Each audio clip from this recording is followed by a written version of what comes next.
이렇게 인사하겠습니다. 말씀으로 삽시다. 말씀이 역사합니다. 예. 오늘 말씀은 역사하시는 말씀이라는 제목으로 말씀을 나누겠습니다.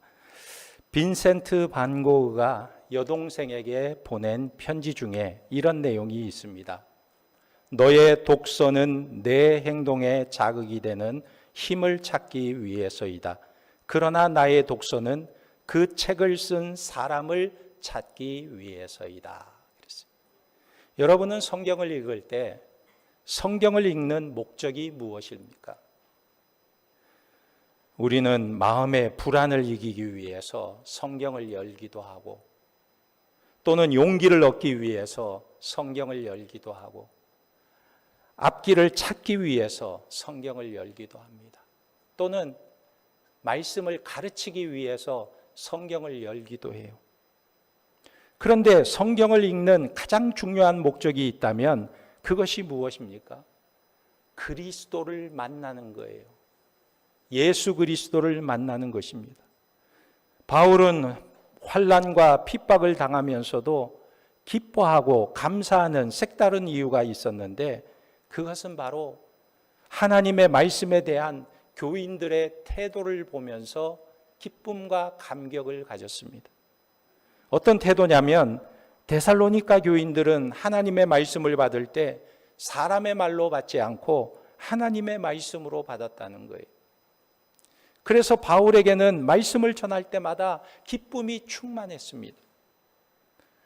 그러면 어떻게 이 데살로니가 교회는 말씀을 들을 때 하나님의 말씀으로 받을 수 있었을까요? 첫째는요, 이들은 하나님의 말씀의 초월성을 믿었습니다. 저들은 하나님의 말씀의 초월성을 인정했던 거예요. 13절에 보면, 이러므로 우리가 하나님께 끊임없이 감사함은 너희가 우리에게 들은 바 하나님의 말씀을 받을 때 사람의 말로 받지 아니하고 하나님의 말씀으로 받음이니, 그랬어요. 저들이 말씀을 들었습니다. 누구를 통해서 들었냐면 사도 바울을 통해서 들었어요. 그런데 중요한 것은 여기 보니까 들은 바 하나님의 말씀을 받을 때 그랬어요. 여기서 하나님의 말씀은 우리가 찾아내는 게 아니고 우리가 연구해서 나온 것이 아니라 누군가가 전해준 말씀을 듣게 된 것이다, 이렇게 표현하고 있습니다.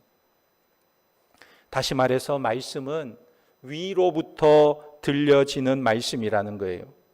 그러니까 이 말씀이 영적인 차원인 것입니다. 물질 세계에 제한된 말씀이 아니고 물질이 존재하기 전에 있었던 말씀이고, 이 세상도 하나님이 말씀으로 창조하셨다는 거예요. 그래서 하나님의 말씀은 사람에게서 나올 수 있는 말이 아니라는 것입니다. 사람이 지어낸 것이 아니고 사람이 꾸며낸 것이 아니라 하나님께로부터 왔다는 것입니다. 요한복음 1장 1절에 태초에 말씀이 계시니라, 이 말씀이 하나님과 함께 계셨으니 이 말씀은 곧 하나님이시니라 그랬어요. 하나님의 말씀은 인간의 경험 이전에 있었다는 거예요. 말씀은 사람의 생각이 아니라는 것입니다. 그래서 이 데살로니가 교회의 성도들은 말씀을 그렇게 받아들였다는 것입니다. 그런데 어느 날 이 말씀이 우리가 느낄 수 있는 형태로 우리에게 다가온 거예요. 요한복음 1장 14절에 말씀이 육신이 되어 우리 가운데 거하심에 우리가 그 영광을 보니 아버지의 독생자의 영광이요 은혜와 진리가 충만하더라 그랬어요. 여기 보면 말씀이 육신이 되어 우리 가운데 거했다. 누굽니까? 바로 예수 그리스도를 말하는 거예요. 말씀이신 예수님께서 육신의 몸을 입고 이 땅에 오셨다는 것입니다. 볼 수 없던 영적인 세계에 속하던 말씀이 물질의 세계로 들어오게 되었다는 것입니다. 그래서 볼 수 없는 하나님을, 예수님을 통해서 우리는 알게 되고 깨닫게 된 것입니다. 로마서 10장 17절에 그러므로 믿음은 들음에서 나며 들음은 그리스도의 말씀으로 말미암았느니라 그랬어요. 믿음은 말씀을 들으면서 생긴다는 거예요. 그러므로 하나님의 말씀에는 세 가지 차원이 있습니다. 첫째는 뭐냐면 예수님이 말씀이시라는 거예요. 예수님 당시의 제자들은 예수님만 쫓아다니면 하나님의 말씀을 볼 수 있고 들을 수 있었던 거예요. 예수님이 하시는 말씀이 하나님의 말씀이고 예수님이 역사하시는 일이 하나님의 일이었던 것입니다. 그렇다면 오늘 우리는 어떻게 하나님의 말씀을 경험합니까? 기록된 하나님의 말씀을 가지고 하나님의 말씀을 듣게 되는 거예요. 그리고 세 번째는 선포되는 말씀을 통해서 하나님의 말씀을 경험하게 되는 것입니다.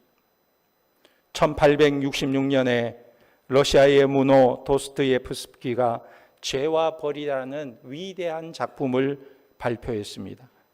그런데 그를 보면요, 그의 인생이 엄청난 불행을 겪었던 것을 알 수가 있어요.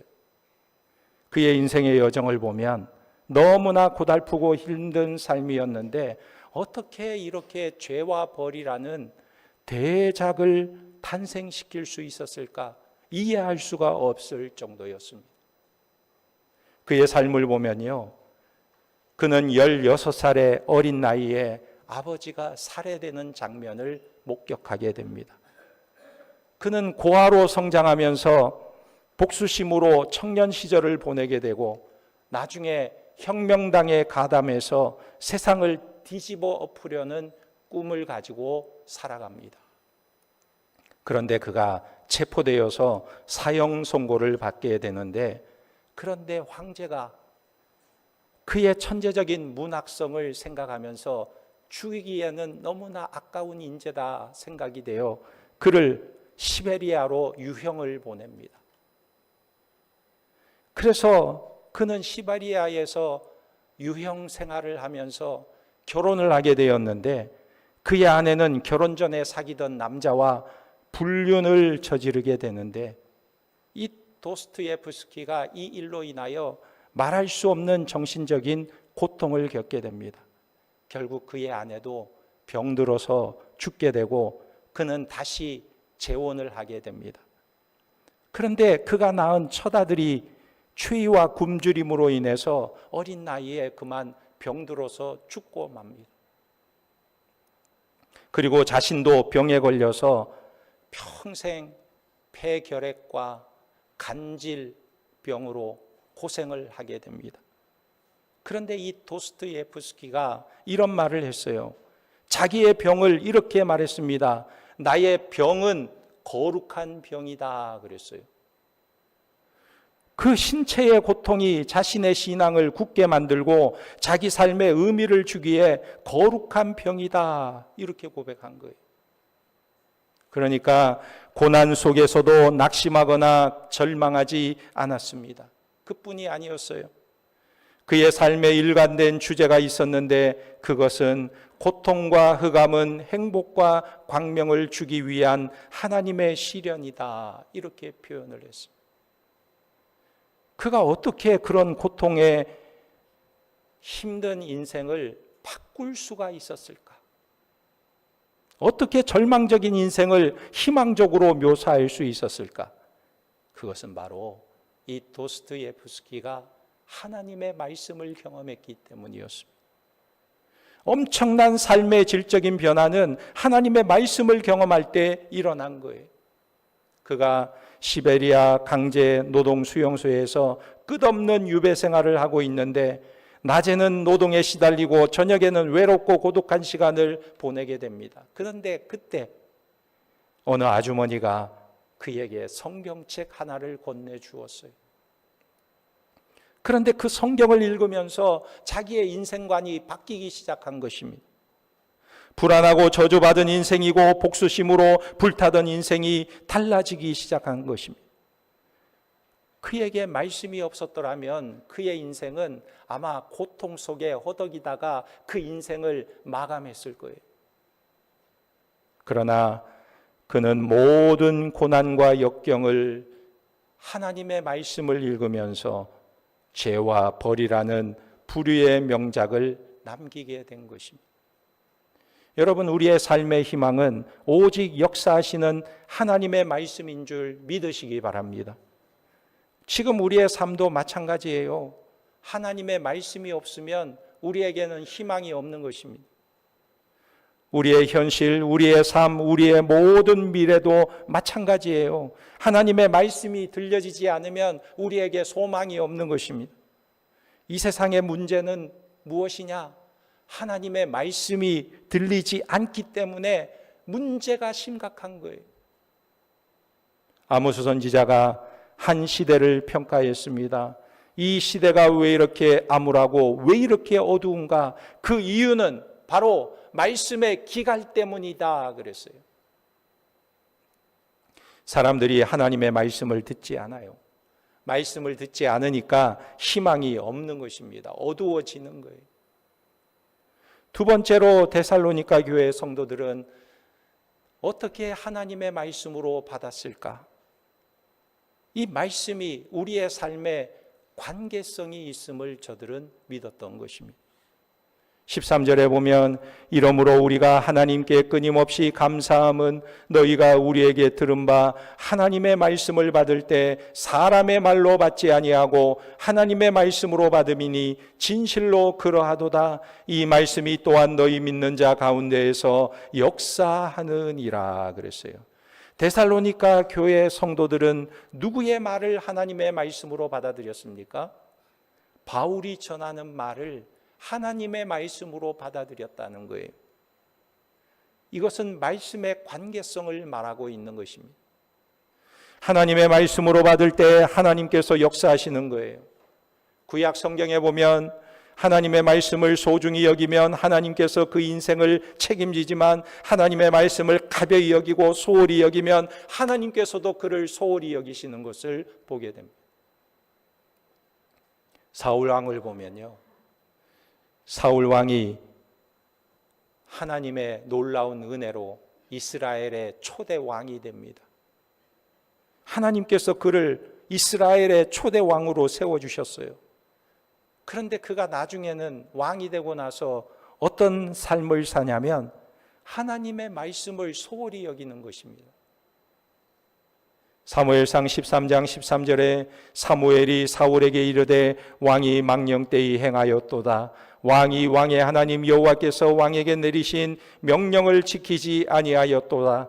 그리하였더라면 여호와께서 이스라엘 위에 왕의 나라를 영원히 세우셨을 것이거늘 지금의 왕의 나라가 길지 못할 것이라 여호와께서 왕에게 명령하신 바를 왕이 지키지 아니하였으므로 여호와께서 그의 마음에 맞는 사람을 구하여 여호와께서 그를 그의 백성의 지도자로 삼으셨느니라 하고, 사울이 하나님의 말씀을 버리니까 하나님도 이 사울 왕을 버리셨어요.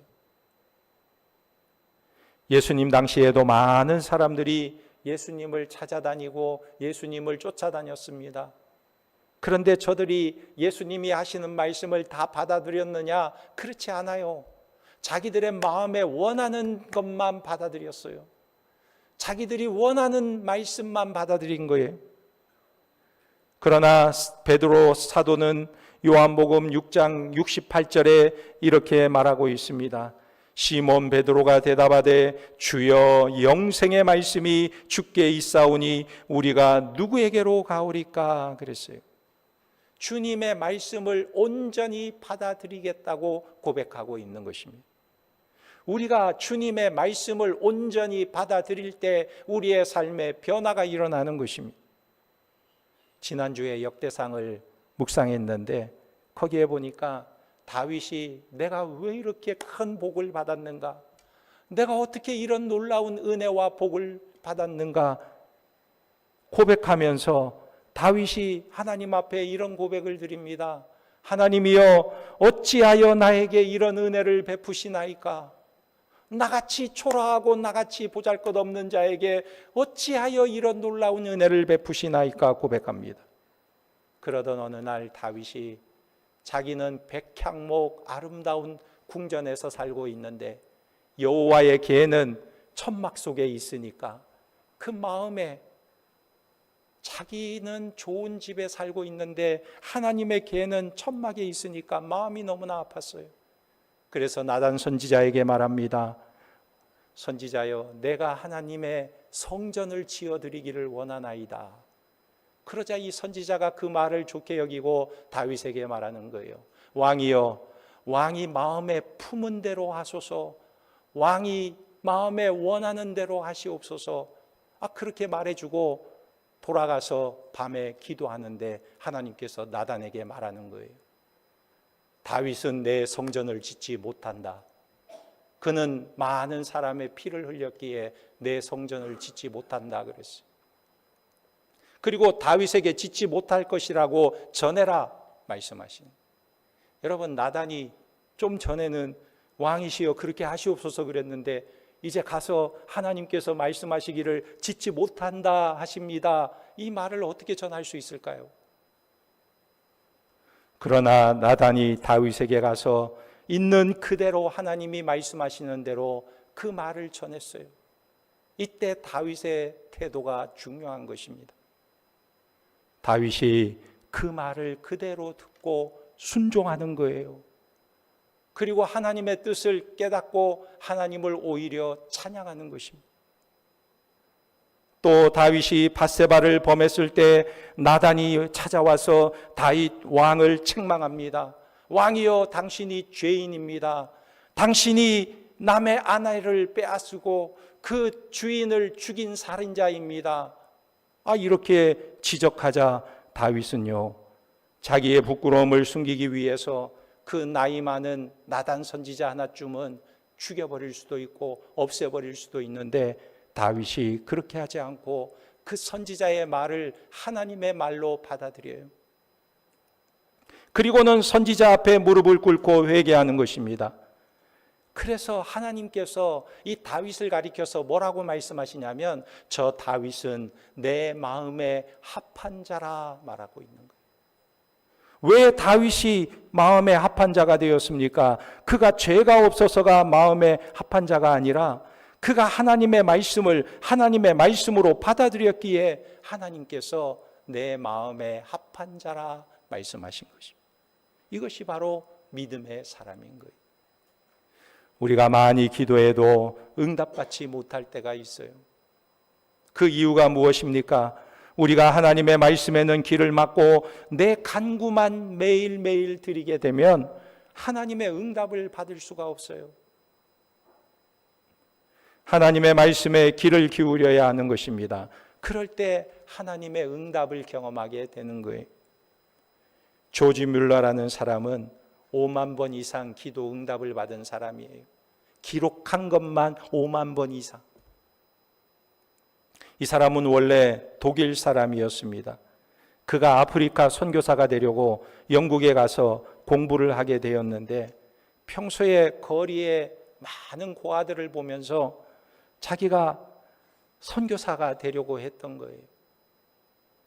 하루는 성경 공부를 하다가 시편 68편 5절 말씀을 읽게 되었는데 이 말씀을 보는 순간 그의 영혼이 뒤흔들리는 충격을 받게 됩니다. 시편 68편 5절에 그의 거룩한 처소에 계신 하나님은 고아의 아버지시며 과부의 재판장이시라. 이 말씀을 들으면서 이야, 우리 하나님이 고아의 아버지시구나. 이걸 깨닫게 된 거예요. 그리고는 그렇다면 내가 하나님이 가장 기뻐하는 일을 하고 싶은데 하나님이 가장 기뻐하시는 일이 무엇일까? 하나님이 고아의 아버지시라고 하면 나는 그 고아원의 총무가 되면 하나님께서 기뻐하시겠다. 이런 생각을 한 것입니다. 그리고는 결심하고 하나님 앞에 기도하기 시작했어요. 하나님, 전쟁통에 부모를 잃고 집을 잃어버린 많은 고아들을 위해서 내가 고아의 아버지가 되겠습니다. 하나님, 나를 도와주세요. 그리고 기도하기 시작했어요. 그런데 이 조지 뮬러가 하나님의 뜻을 깨닫고 순종할 때 놀라운 역사가 일어나기 시작했어요. 고아원을 시작하는데 돈 한 푼도 없이 시작했습니다. 누구에게 후원을 요청하지도 않았어요. 그런데 하나님께서 고아들을 하나, 둘, 셋, 넷 데리고 오기 시작할 때마다 이 아이들을 먹이시기 시작하는 거예요. 고아들이 얼마나 많이 있습니까? 세계대전이 일어난 이후니까. 그 고아들을 데리고 오면 데리고 올수록 그에게는 많은 돌이 필요했을 텐데 이상하게도 하나님께서 그들을 먹이시는 거예요.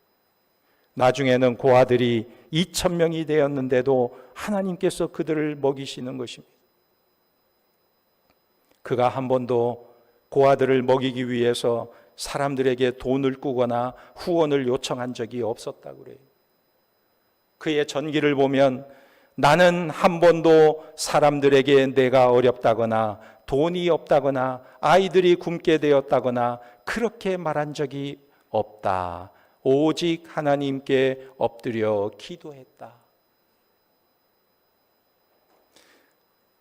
왜 하나님께 엎드려 기도했을까요, 여러분? 하나님께서 고아의 아버지시라고 하니까 하나님께 기도한 거예요. 하나님, 당신들의 자녀들이 지금 굶을 직전에 있습니다. 먹을 것이 없어요.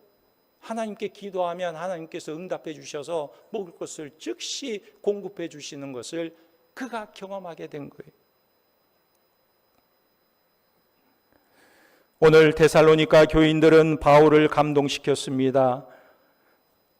어떻게 감동시켰습니까? 저들은 바울의 말을 들을 때 하나님의 말씀으로 받았다는 거예요.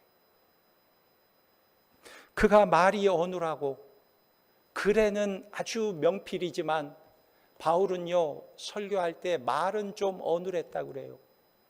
말만 어눌한 게 아니고 그에게는 자기의 병이 있었는데 간질도 있었다고 그래요. 그러니까 설교하다가 그냥 쓰러질 수도 있고 또 안질도 있었어요. 눈병이 있어서 눈에는 눈물이 흐르고 고름이 흐르기도 했어요. 외모도 별로 그렇게 훌륭하지 못했어요. 그러니까 바울이 성도들 앞에서 서서 설교할 때 그 모습이 얼마나 초라해 보였을까. 그런데도 불구하고 데살로니가 교회의 성도들은 바울의 말을 하나님의 말씀으로 들었다는 거예요. 이것이 놀라운 일이었던 것입니다. 세 번째로는 데살로니가 교회의 성도들은 하나님의 말씀은 왕성하게 활동하는 힘이 있음을 믿었습니다. 지금도 하나님의 말씀은 살아 역사하시는 힘이 있어요. 그래서 데살로니가 교회의 성도들은 13절에 이렇게 표현되고 있습니다. 하나님의 말씀을 받을 때에 사람의 말로 받지 아니하고 하나님의 말씀으로 받음이니 진실로 그러하도다. 이 말씀이 또한 너희 믿는 자 가운데서 역사하느니라 그랬어요. 여기 역사하느니라는 이 말은 하나님의 말씀은 역사하는 힘이 있다, 능력이 있다는 거예요. 우리 하나님께서 천지를 창조하실 때 무엇으로 창조하셨습니까? 많은 재료들을 모아가지고 그 재료들 가지고 조합해서 천지 만물을 창조하셨습니까? 아니요. 아무것도 없는 상태에서 하나님께서 오직 말씀으로 천지 만물을 창조하셨어요. 빛이 있으라 하시니까 빛이 있었어요. 태양이 있으라 그러면 태양이 존재하는 거예요. 하나님의 말씀이 역사하셔서 말씀이 이루어진 것입니다.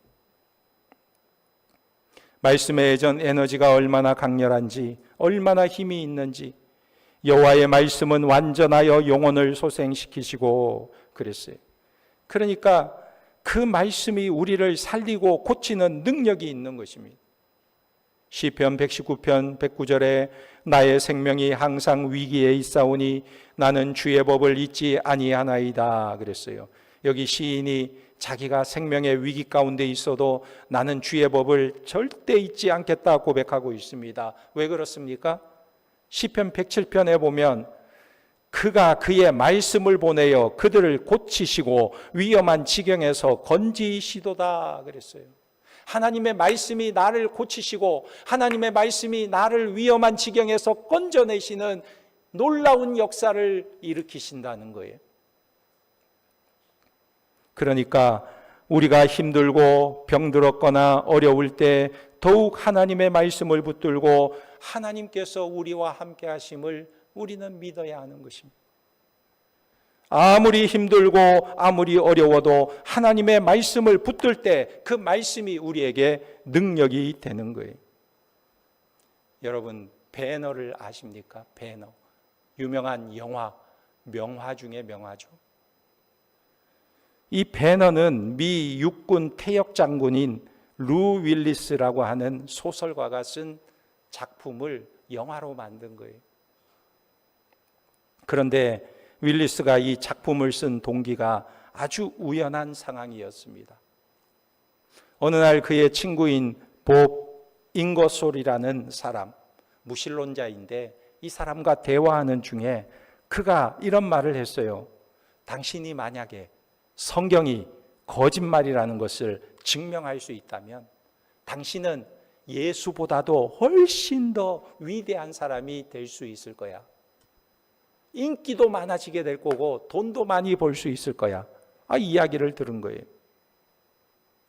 예수쟁이들은 그를 하나님의 아들이니 하나님이니 허튼 소리를 하는데 이 예수라는 자를 연애쟁이로 만들어버리고 에로 소설을 쓰면 너의 그 소설이 세계적인 인기를 얻게 되고 돈을 많이 벌 수 있을 거야.